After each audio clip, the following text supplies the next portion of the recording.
Amis téléspectateurs, vous faites bien de suivre Télétchad là où vous êtes.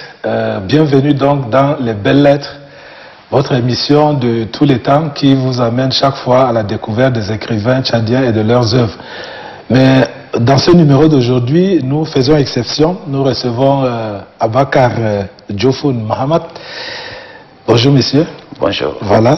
Vous êtes président de l'association des enfants de Toumaï pour le développement du Tchad. Vous êtes promoteur du festival 72 heures pour la littérature tchadienne. Nous sommes contents de vous recevoir sur notre plateau. Nous allons parler donc essentiellement de votre festival qui a eu lieu du 24 au 26 juillet 2020 que vous avez nommé 100% en ligne. Oh oui. Voilà. Alors, pendant donc l'état d'urgence sanitaire dû donc au Covid-19, il est interdit le regroupement des personnes à cause de cette pandémie-là. Comment avez-vous pu donc organiser ce festival? Merci de m'avoir reçu.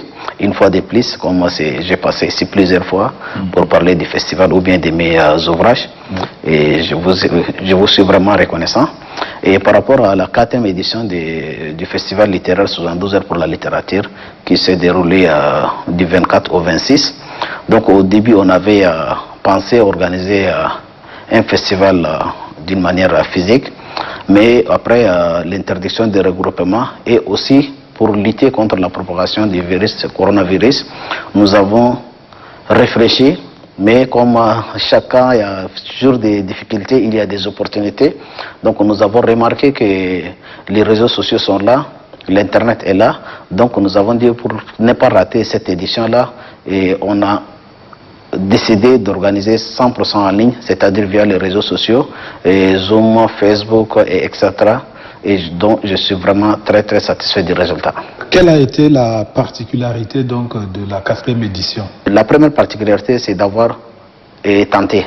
Puisque nous, avant même, ça fait partie aussi du côté positif de cette crise-là.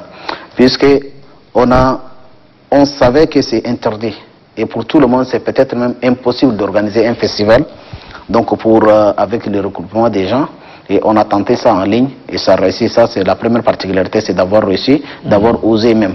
Et la deuxième particularité, c'est que nous avons pu toucher plus de monde qu'on aurait dû toucher en organisant un festival sur place.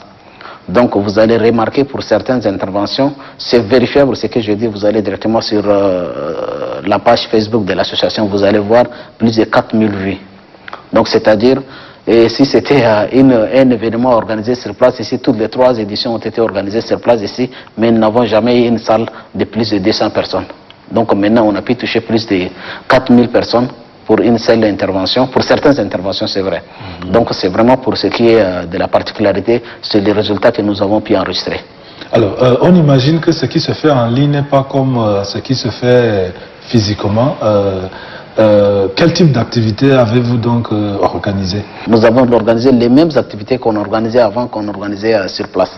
Conférences, débats, des présentations de livres, des ateliers d'écriture, des discussions sur la littérature, des choses comme ça. On a tout organisé. C'est un programme bien établi. Pour être très honnête, on aurait même souhaité avoir une semaine pour vraiment faire participer plus de monde. Donc on avait eu un programme très saturé et bien respecté et bien suivi. Donc nous avons organisé toutes les activités possibles qu'on organise pour un festival organisé en public sur place. Alors donc l'estimation que vous avez faite, c'est que vous êtes allé au-delà de ce qui se faisait normalement. Oui. C'est à mettre dans votre actif. Alors quelles ont été donc les modalités par exemple pratiques et techniques pour les panélistes? Est-ce que vous aviez eu un studio multimédia dans lequel ils passaient pour faire leur présentation de direct? Non, on avait utilisé une stratégie très simple où les modérateurs, c'est vraiment à partir de chez lui, et lance un direct Facebook avec le Zoom et invite l'intervenant, et nous on va partager sur la page de Facebook de l'association, et les gens partagent et directement les gens suivent. Donc on n'était même pas obligé de chercher un studio ou bien une place pour organiser, donc chacun chez lui seulement à partir jusqu'à des interventions. Même pour la clôture, j'ai clôturé à 23 h. Donc on débat chez lui, donc tout est possible, et on a même fait participer des gens des différents continents, de l'Europe, de l'Amérique, au Canada, et c'est vraiment très intéressant, où ça nous a même pas demandé plus de moyens aussi. Alors, le canal que vous avez utilisé sur les réseaux, c'est WhatsApp ou c'est Facebook? Nous avons utilisé Zoom pour le direct et nous avons partagé ça sur Facebook. Et après, donc, c'est vrai, sur WhatsApp, on a certaines où le moment, souvent, si la connexion sur Zoom ne passait pas bien, donc l'intervenant, le modérateur est obligé d'appeler la personne par WhatsApp ou même par téléphone direct pour discuter. Donc ça, c'est une seule intervention, je crois qu'on a fait comme ça. Les autres, c'est de faire direct, où le modérateur invite seulement l'intervenant et ça passe direct sur Facebook. Donc on a utilisé que Facebook. Oui. Ok.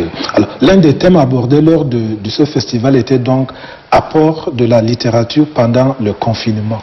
De quoi il s'agissait?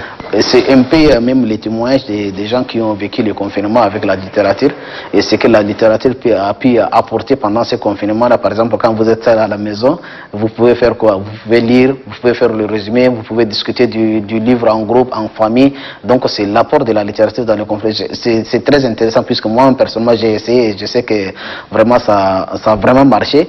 Quand vous êtes seul à la maison, c'est que vous pouvez avoir un ami qui ne peut vraiment vous quitter sur le livre. Voilà, le modérateur était un étudiant qui se trouve en Turquie, il nous a partagé aussi, voilà, donc ce qu'il a vécu, il a partagé avec les autres, avec des intervenants du Sénégal, du Tchad, etc. Donc tout ce que la littérature a pu apporter pendant le confinement pour les différentes personnes, on a pu partager avec nous. Est-ce que vous avez pu peut-être avoir une idée sur combien de livres les gens ont écrits, par exemple? Des manuscrits? Non, pendant le confinement, on n'a pas eu une idée sur combien de livres les gens ont écrit, mais on sait que vraiment ce confinement a beaucoup contribué pour la littérature et aussi la littérature a aussi beaucoup apporté pour les gens qui se trouvent en confinement. Donc c'est-à-dire ceux qui n'avaient pas vraiment le temps d'écrire, ont pu écrire en restant à la maison. Et ceux qui restent seuls à la maison, on peut être accompagné par le livre pendant le confinement. Il y a l'apport que le livre a pu apporter pour les gens et ce que les écrivains qui n'ont pas le temps ont pu aussi apporter pour la littérature.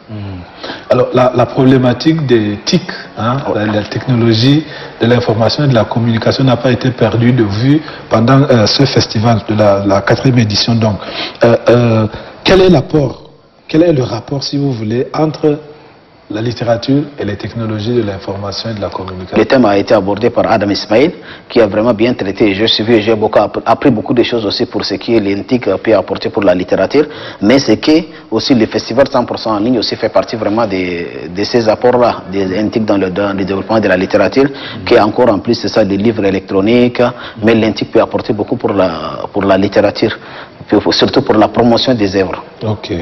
Est-ce que la communication a été suffisante autour de ce festival? Est-ce que vous avez fait un tapage, vous avez donné des annonces, des affiches et tout cela? Le festival est déjà vraiment organisé, l'événement est passé. Donc en mesurant un peu le bilan, et je peux dire que la communication a marché. Puisque quand vous allez voir, et les gens même souvent nous demandent, et quand une intervention tarde de 5 minutes, il y a des gens qui nous appellent pour dire que voilà, ils nous attendent jusqu'à là pourquoi encore l'activité n'a pas commencé. Donc ce qui veut dire, et en voyant aussi le nombre de personnes touchées par certaines interventions, je peux dire que la communication a bien marché. Mais nous, à notre niveau, on s'est beaucoup plus contenté seulement sur les réseaux sociaux et ça a vraiment marché. Ou bien avec quelques médias aussi, on a pu avoir des émissions pour parler, que ce soit ETV, Téléchat ou bien aussi Toumaï TV, que je remercie vraiment, que nous avons pu passer des émissions télévisées pour parler du festival là. Alors, quel est le rayon de couverture que vous avez eu? Est-ce que c'est les compatriotes sur le territoire national ou bien ceux d'ailleurs aussi? Nous avons été suivis par tout le monde, surtout par ceux qui se trouvent à l'extérieur. Et surtout c'est pour ceux qui étaient en confinement par exemple. Donc je n'ai pas pu mesurer exactement la couverture la plus importante entre ceux qui se trouvent au Tchad et ceux qui se trouvent à l'extérieur, mais j'ai l'impression que ceux qui sont à l'extérieur nous ont beaucoup plus suivis que ceux qui se trouvent au Tchad. Pour la plupart ce sont des étudiants qui ont plus de temps et en plus de ça avec la suspension des cours ils se trouvent en confinement et encore aussi la question de l'internet aussi. Donc on avait organisé ça, c'est des vidéos live, donc ça coûte un peu cher aussi au Tchad. Donc ce qui veut dire que je crois que notre audience extérieure est plus importante que celle que nous avons enregistrée ici au Tchad. Ok. Alors la restriction des réseaux sociaux pendant cette période-là, est-ce que ça n'a pas affecté un petit peu les activités du festival? Honnêtement, je crois. Mais quand je vois les résultats, je ne vais pas me contredire. Puisque je dis que nous avons des résultats que certaines interventions ont plus touché de 4000 personnes. Donc je ne pense pas que ça a vraiment beaucoup joué. Et nous avons aussi l'expérience avec voilà, ce que les gens dévient un peu ces restrictions-là en utilisant des VPN. Sans cette interdiction-là, peut-être on aurait dit toucher plus de gens. Voilà. Et vous l'avez dit tout à l'heure, l'Internet coûte un peu cher au Tchad. Oui, oui. Où vous avez trouvé les moyens pour faire tout ce travail? Nous avons compté sur nos propres moyens, les moyens de l'association, et avec la contribution des uns et des autres, surtout les membres de l'association. Donc voilà, moi personnellement j'ai dit ici l'association des enfants de Toumaï pour le développement du Tchad pour ces activités n'a pas reçu de financement partout, c'est vrai. Donc toujours on fait avec les moyens de bord et on souffre souvent, mais voilà, on compte encore sur des personnes de bonne volonté pour les activités à venir peut-être. Alors, et si on vous demandait peut-être en quelques mots le bilan de tout ce que vous avez fait pendant ce festival 100% en ligne? Le bilan, je sais que vraiment il y a 3 ateliers d'écriture, il y avait eu plus de 6 conférences sur des thèmes, différents thèmes, il y avait eu plus de 7 présentations de livres et c'est la particularité aussi, on a pu faire participer tout le monde. Vous allez regarder les programmes, il y a les aînés sont là, les jeunes sont là, je ne sais pas, les femmes sont là. Donc on a pu vraiment établir un programme qui même au début, nous avons dit on va tout faire pour satisfaire vraiment, et surtout nos téléspectateurs qui vont et le public. Donc on a établi un programme qui c'est vraiment inclusif et comme bilan, c'est le plus positif, c'est le programme. Dans les précédentes éditions du festival 72 heures pour la littérature tchadienne, vous aviez au menu des prix littéraires. Oui. Qu'en est-il de la 4e édition? C'est prévu. Et donc même j'ai dit dans mon discours de clôture qu'on va, dans les semaines à venir, on va essayer de mettre en place des jurys. C'est même l'objectif de l'organisation des ateliers d'écriture qu'on a organisé pendant le festival. Donc pour que les gens arrivent à avoir au moins ça ABC de l'écriture pour lancer. Donc cette fois-ci, l'année passée, on avait organisé un prix littéraire de théâtre. Et cette année, on va faire une nouvelle. Et ce qui est sûr, on va lancer très bientôt. Et les gens peuvent participer et après la mise en place du jury, bien sûr. Quels sont vos plans et perspectives donc pour la 5e édition? Je voudrais dire que quand on avait lancé la première édition, je ne savais pas qu'on va tenir jusqu'à 4e édition puisque je ne pensais pas avoir ce souffle-là. Et Dieu merci. Et je remercie vraiment les intervenants. Et vous savez, quand des gens comme Clarisse Nomaï, des gens Bosco, Ali Abdraman Agar, Brahim Dadi et Carcassonne qui viennent, si c'est payant, vraiment ça coûte très cher. Et je profite vraiment pour les remercier. Et je sais comment vraiment la situation est reconnaissante et comment les publics qui ont suivi vraiment les différentes interventions est reconnaissant. Donc je vais citer quelques-uns, mais à travers ces noms-là, je dis à tous les intervenants merci.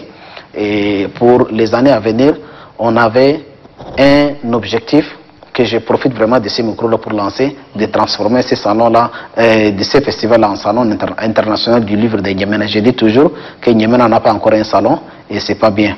Et quand vous voyez salon du livre d'Abidjan, salon du livre de Ouagadougou, de Yaoundé, etc., mais N'Djamena aussi mérite son salon. Donc je profite vraiment, nous, au niveau de l'association, il ne nous est pas possible d'organiser un salon digne de son nom avec les moyens que nous avons.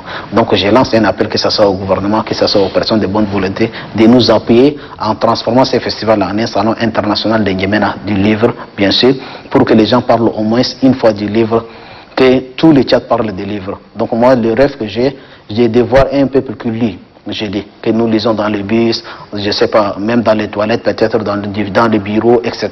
Je veux que les gens lisent beaucoup et je souhaite vraiment à ce qu'on transforme ces festivals-là en un salon, dès même la 5e édition. Comme il n'y a jamais eu de salon à N'Djamena, au Tchad, donc, à quoi doit-on s'attendre? Les Tchadiens, à quoi ils doivent s'attendre?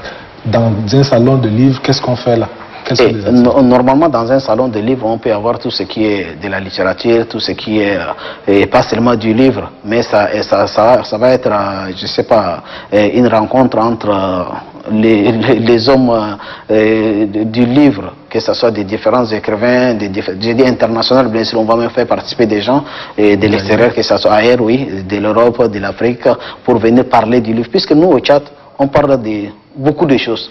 mais on parle des bonnes choses. Donc je sais que le livre est une bonne chose et que la littérature est une bonne chose. Nous avons une littérature très jeune qui mérite d'être promise. Donc nous demandons pour la promotion de la littérature tchadienne et pour l'image même du Tchad, ces salons-là, pour que les gens arrivent, pour qu'il y ait des ateliers d'écriture, des échanges, des dédicaces. Vous allez voir quand on parle pendant 3 jours que de la littérature, ce qui est apporté dans l'esprit des Tchadiens n'est pas vraiment une petite chose. Donc là, je sais que ça va être vraiment un crédit pour le gouvernement et pour même les activités du ministère du développement culturel peut-être. Et donc ça va vraiment apporter beaucoup de choses. Ceux qui ont participé à des salons de livres savent ce que ces salons-là peuvent apporter pour pas seulement la littérature, mais pour l'image du pays d'une manière générale. Alors, s'il y a un mot peut-être de la fin, un remerciement, je ne sais pas. Le remerciement va à l'endroit vraiment de cette équipe-là, de la Télé-Tchad, qui m'invite toujours et qui voit l'importance. D'ailleurs, chez les autres, peut-être on court même derrière et on ne trouve pas l'occasion. Mais vous allez gérer l'information. C'est ça même le rôle du journalisme et le rôle même de la télé normalement. Et je vous remercie beaucoup pour tout ce que vous faites. Je vous encourage et je remercie tous ceux qui ont intervenu, surtout les panélistes et tous ceux qui ont contribué d'une manière ou d'une autre pour la réalisation des festivals-là. Et je dis merci. Vous avez fait une première expérience d'un festival 100% en ligne. Est-ce que ça vous tenterait, même si les conditions, le corona serait déjà fini et tout cela, vous essayerez encore de refaire cela une seconde fois? Nous avons donné des fiches d'enregistrement pour les différents modérateurs. Après, nous avons eu des recommandations et des suggestions. Et parmi ces recommandations-là, fait partie le fait que les festivals, même si on organise ça physiquement, ça se passe 100% en ligne. C'est pas 100% en ligne cette fois-ci, mais même si on organise sur place, il faut qu'on les partage en ligne pour que les gens de l'extérieur puissent suivre. Et tout le monde, peut-être même, par exemple, vous savez qu'on organise un festival ici de 10h à 11h, vous êtes au bureau et vous savez une intervention qui se passe par exemple au centre Almoula au palais du 15 janvier. Si ça se passe en ligne, vous pouvez rester depuis votre bureau et vous pouvez regarder. Donc ce qui va apporter, et nous allons tout faire pour que vraiment cette opportunité et la crise cette crise sanitaire-là nous a offerte, on ne va pas la laisser tomber. Donc on va continuer en toujours, même si on organise sur place et on va les partager en ligne pour que les gens de l'extérieur puissent nous suivre aussi. Ok. Ouais. Merci beaucoup, Abakar Dioufou. Merci mon frère. Chers téléspectateurs, c'est la fin de ce numéro d'aujourd'hui. Je rappelle que nous avions reçu sur notre plateau Abakar Dioufou Mahamat. Il est président de l'association des enfants de Toumaï pour le développement du Tchad et promoteur du festival littéraire 72 heures pour la littérature tchadienne. Merci à vous de nous avoir suivis. Bonne suite de programme sur Télé Tchad.